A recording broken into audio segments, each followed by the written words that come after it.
આપણે રેસકોર્સમાં છીએ અને આપણને વિશાલભાઈ નાગાણી મળ્યા છે કે જે આમ કેલ્ક્યુલેટરની જેમ પોતે જ બધું કેલ્ક્યુલેટ કરે છે. ગમે એવડો આંકડો આપી દઈને એનો આખો ઘડિયો એ ભાઈ બોલી જાય છે. તો આપણે છે ને એક આંકડો આપી છીએ, કેલ્ક્યુલેટર આપણી પાસે છે, ભાઈ આપણી પાછળ છે, એમને કાંઈ જ નથી દેખાતું. બરાબર?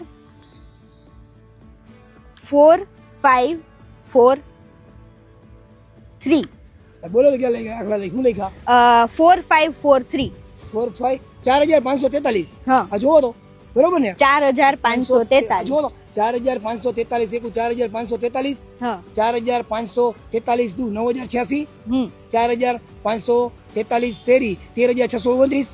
4543 ચોકા 18172. હમ 4543 પંચા 22715. હમ 4543 છક્કા 87258. હમ 4543 સત્તા બરોબર બરોબર 31801. હમ 4543 અઠા 36344. હમ 4543 નવા બરોબર 40887. હમ 4543 દાન 45430 બરોબર છે. વાહ, આખો ઘડિયો એકદમ પરફેક્ટલી ભાઈએ બોલ્યો છે. એકવાર કમેન્ટમાં આ ભાઈ માટે 2 શબ્દ કહી દેજો.